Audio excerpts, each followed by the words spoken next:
You ever thought about starting your own podcast? When I was trying to get this podcast off the ground, I had a lot of questions. How do I record an episode? How do I get my show on Apple Podcasts, Spotify, and other places people like to listen? How do I make money from my podcast? The answer to every one of these questions is really simple. Anchor. Anchor is a one-stop shop for recording, hosting, distributing your podcast. Best of all, it's 100% free and ridiculously easy to use. And now Anchor can match you with great sponsors too, so you get paid for this podcast. What I like about it is starting using it is how easy it is to use. I just upload old episodes of my podcast. I placed it other places, do some editing and tinkering, and voila, that's it. It's that simple. So if you always wanted to start your own podcast, make money doing it, go to anchor.fm/start. That's anchor.fm/start to join me in the diverse community of podcasters already using Anchor. That's anchor.fm/start. I can't wait to hear your podcast. And now, let's get on with the show.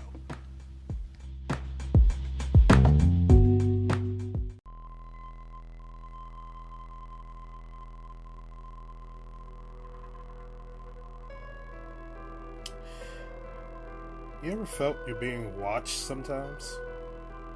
Have you ever had a cold shiver run down your spine? Sometimes we go through that. Sometimes we look for answers to questions we don't really truly understand. Like, are we truly alone in the universe? Is there life after death?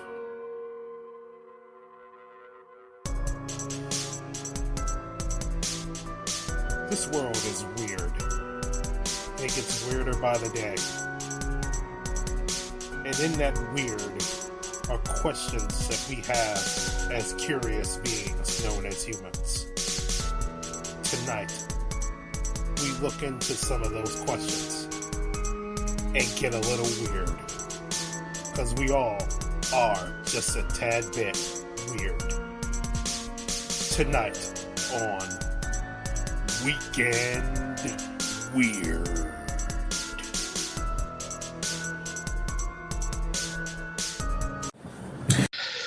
All right. Hey, Mogul. Hello.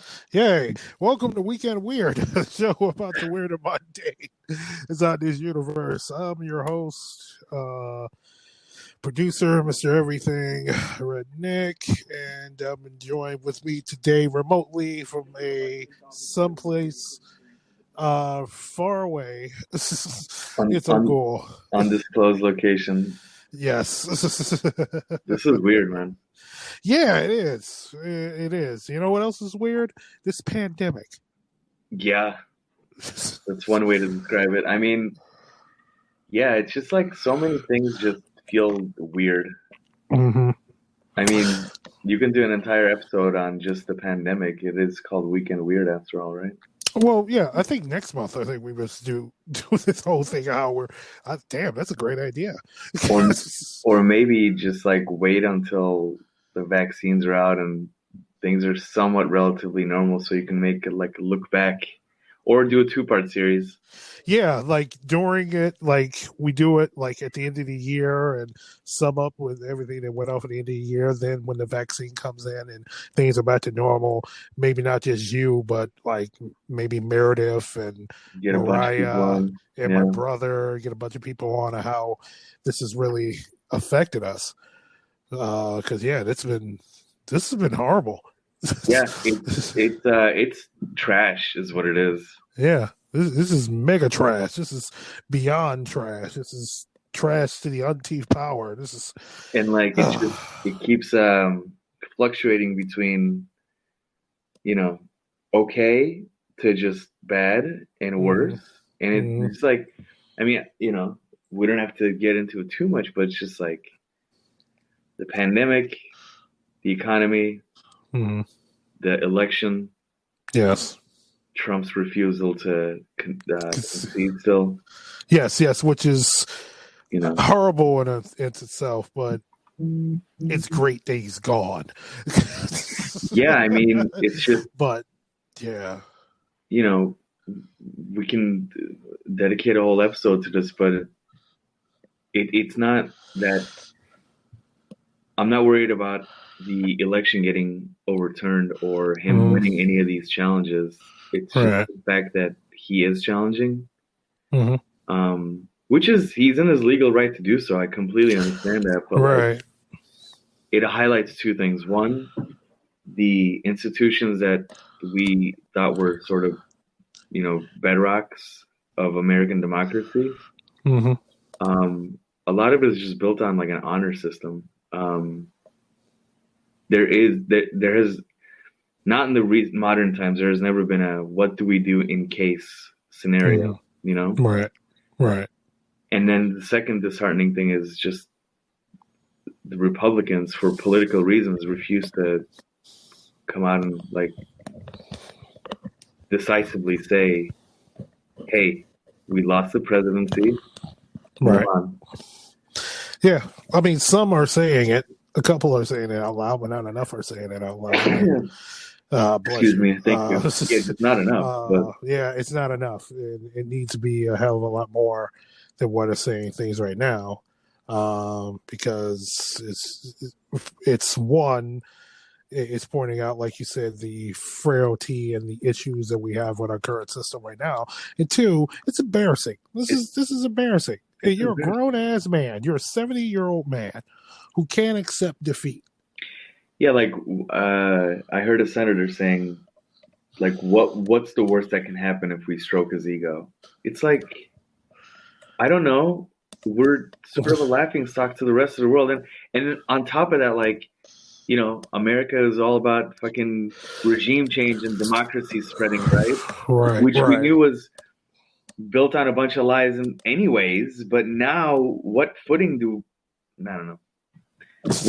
we have to go out there and say, you need to observe the outcome of your elections, you can't be a dictator, and they're going to be like, well, look what the fuck happened to you in 2020, Right.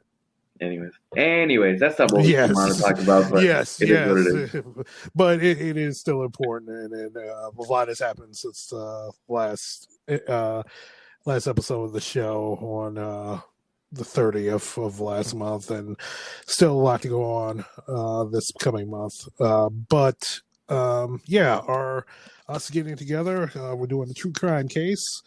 We're doing the case of finally getting to the Black Dahlia murder, the murder of Elizabeth Short back in January of 1947. So, Ogul, what things basic information that you have about the murder of Elizabeth Short in Los Angeles, California? The two pieces of media that I have pertaining to this, one is like directly about it, and the other one is indirectly about it. The one is the movie The Black Dahlia with Josh Hartnett, I want to say. Yeah, Josh Hartnett and Aaron Eckhart and Scarlett Johansson. I think he came out in 2006. Yeah. Directed by Brian De Palma. Yeah. I remember liking that movie a lot. And then the second is a very near and dear video game to you and me both, is L.A. Noire, which is sort of, from what I understand, is like a historical fiction inspired by the Black Dahlia murders. Yeah, it inspired. One of the things inspired was the Black Dahlia murders. Also, the known corruption of the Los Angeles Police Department, which was an ongoing theme in true crime when you're dealing with true crime in Los Angeles, California, dealing with the police. So it is a historical fiction that's based on it. It's the game. If you don't remember the game, it's a small portion of it deals with the Black Dahlia, but you don't investigate that case. You investigate cases all around Los Angeles, California, but some of them seem to be linked to the Black Dahlia murder case in the fictional world. So, in a fictional sense, right. Mm-hmm. Yeah. But the actual case of the murder of Elizabeth Short, who was known posthumously as a Black Dahlia, she was found murdered in the Merritt Park neighborhood of Los Angeles, California. Her case has become highly publicized due to the graphic nature of the crime, which included her corpse having been mutilated and bisected at the waist. Elizabeth Short was a native of Boston. She spent most of her early life in Medford, Massachusetts, and Florida before relocating to California, where her father lived. Elizabeth Short was born in July of 1924. She was 22 at the time that she had died. She acquired the nickname the Black Dahlia posthumously after the owner of a drugstore in Long Beach, California, told reporters that male customers had that name for her. And as newspapers of the period often nicknamed particularly lurid crimes in that period, the term may have originated for the film noir murder mystery The Blue Dahlia, was released in April 1946. After discovery of her body on January 15, 1947, the Los Angeles Police Department began an extensive investigation that produced over 150 suspects, but yielded 0 arrests. Jesus. 150 suspects? Yes, 150 suspects. Wow. Okay. None of them were arrested. That's a lot. Yes. Like they were basically just taking any tips. What were they just taking?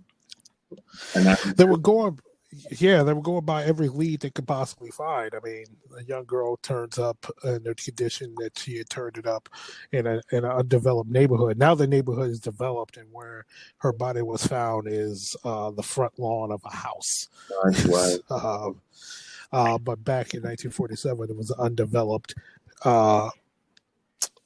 area of Los Angeles, the city of Los Angeles. So there's a lot of suspects that were being named, a lot of books, video games, movies, television shows on this very famous unsolved murder.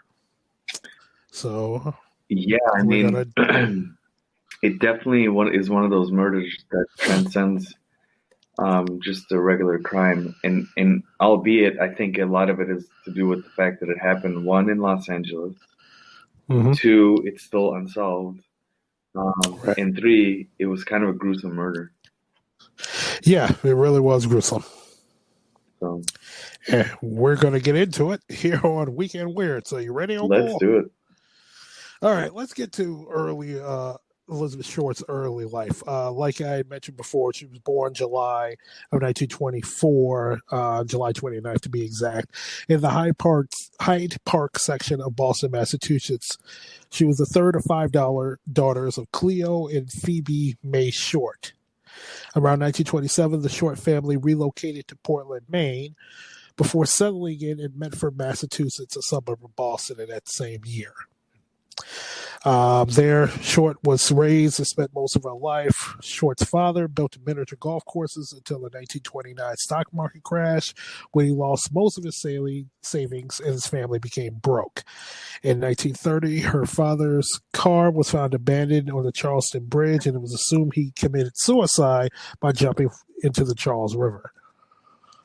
While leaving her father to be deceased, Short's mother moved with her 5 daughters into a small apartment in Medford and worked as a bookkeeper to support them.